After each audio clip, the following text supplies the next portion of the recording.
प्रिय मित्रों, शुभ नमस्कार। उत्थान ज्योति संस्थान में आप सभी का स्वागत है, अभिनंदन है। मैं हूं पंडित दिवाकर त्रिपाठी। आज बात करेंगे मंगल के राशि परिवर्तन का क्या प्रभाव पड़ने वाला है आप सभी के जीवन पर, स्वतंत्र भारत पर इसका क्या प्रभाव पड़ेगा। सबसे पहले जानेंगे कि कैसा रहने वाला है जब भूमि भवन वाहन के कारक ग्रह, साहस बल पौरुष के कारक ग्रह, सेना सैन्य तंत्र, सेनाध्यक्ष, पुलिस बल के कारक ग्रह मंगल का राशि परिवर्तन होगा। जब शनि के साथ खड़ाष्टक योग बनेगा, राहु की दृष्टि पड़ेगी, शनि की भी केतु की भी दृष्टि पड़ेगी, तो क्या स्थिति बनेगा, इसको हम विस्तृत रूप से जानेंगे कि स्वतंत्र भारत पर इसका क्या प्रभाव पड़ेगा और अंतर्राष्ट्रीय स्तर पर क्या प्रभाव पड़ेगा।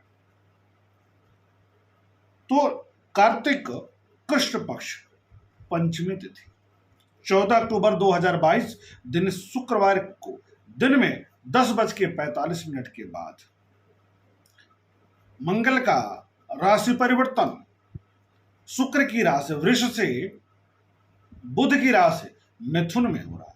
बुध बौद्धिकता, लेखन शक्ति, मैनेजमेंट के कारक ग्रह हैं। इनकी राशि में बल पौरुष कारक ग्रह का हो रहा है, तो बुद्धि और बल का सामंजस्य होगा। क्या प्रभाव पड़ेगा इसको जानेंगे। तो स्वतंत्र भारत की जन्म की कुंडली है वृष लग्न की कर्क राशि। तो वृष लग्न में सप्तम और व्यय के कारक हो जाते हैं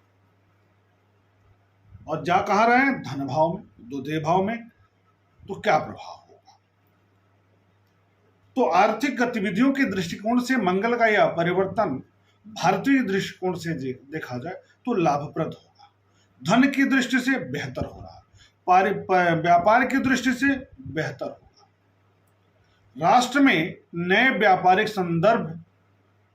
संबंध स्थापित हो सकते हैं। अंतर्राष्ट्रीय स्तर पर सरकार द्वारा उद्योग के क्षेत्र में नए निर्णय लिए जा सकते हैं। इस समयावधि में आर्थिक गतिविधियों के लिए भी यह समय अनुकूलप्रद बना रहेगा जब तक ये मिथुन राशि में गोचर करते रहेंगे।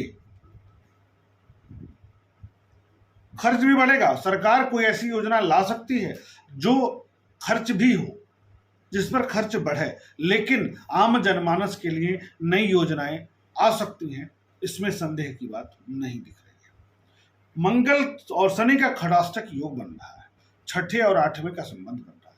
यानी मंगल से देखेंगे तो शनि अष्टम स्थान पर है और शनि से देखेंगे तो मंगल अष्टम स्थान पर है। यह योग अच्छा नहीं माना जाता है।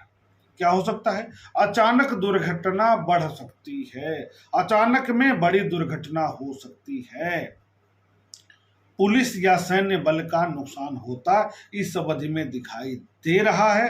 अतः इनको पुलिस बल, सैन्य तंत्र, सैनिकों को इस अवधि में सतर्क रहना है। सतर्क रह के राष्ट्र रक्षा में अपना योगदान देना है।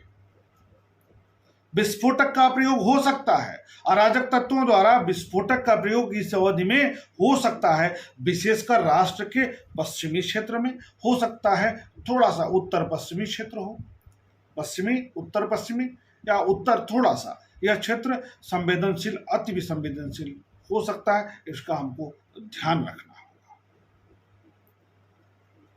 पुलिस बल का भी नुकसान हो सकता है, ये बार बार कह रहा हूं, इसको भी सतर्क रहने की आवश्यकता है, सतर्क रह कर कार्य करने की आवश्यकता है। राष्ट्र के अन्य क्षेत्र में भी पुलिस बल या सैन्य तंत्र के कुछ लोगों द्वारा ऐसे कृत्य हो सकते हैं जिनके कारण उनको आलोचना भी सहनी पड़े। अंतर्राष्ट्रीय स्तर पर बात करेंगे तो वहां पर भी बड़ी दुर्घटना संभावित है। बारूदों का विध्वंसक प्रयोग बढ़ता दिखाई दे रहा है इस अवधि में। दो राष्ट्रों के मध्य युद्ध या वाक्य युद्ध की भी स्थिति बन सकती है इस अवधि में। विस्फोटक सामग्री का व्यापक प्रभाव देखा जा सकता है, इसलिए प्रत्येक राष्ट्राध्यक्षों से मेरा निवेदन है कि इस बीच में कोई कठोर कदम आप नहीं उठाएंगे, संभल कर कार्य करेंगे जो राष्ट्र या विश्व की रक्षा के लिए सकारात्मक होगा, लाभदायक होगा।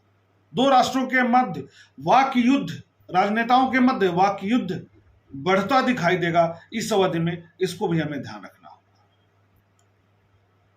इन सभी बातों पर अगर ध्यान रखा जाए तो इस अवधि में अंतर्राष्ट्रीय स्तर पर भी और भारतीय स्तर पर भी पुलिस बल, सैन्य तंत्र, सैन्य बल, सैनिक सेना के अधिकारी या पुलिस के अधिकारियों को सतर्क रह करके राष्ट्र रक्षा में अपना योगदान देना है। आग से बड़ी क्षति भी इस अवधि में संभावित है, बिजली से भी बड़ा नुकसान संभावित है, ट्रेन दुर्घटना को भी लेकर के सतर्क रहना चाहिए। इस अवधि में बड़ी दुर्घटना होने से अगर हम सतर्क रहेंगे तो बच जाएंगे, सुधार हो जाएगा। अगर नुकसान होने वाला होगा तो उससे हम बचाव कर ले जाएंगे।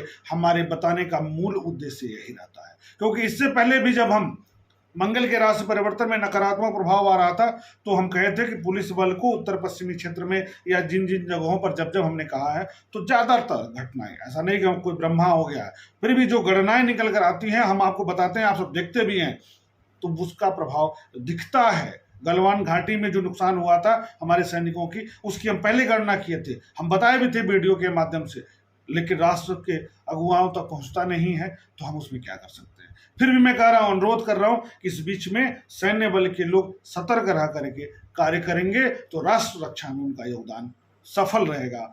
बहुत बहुत धन्यवाद। शुभ नमस्कार।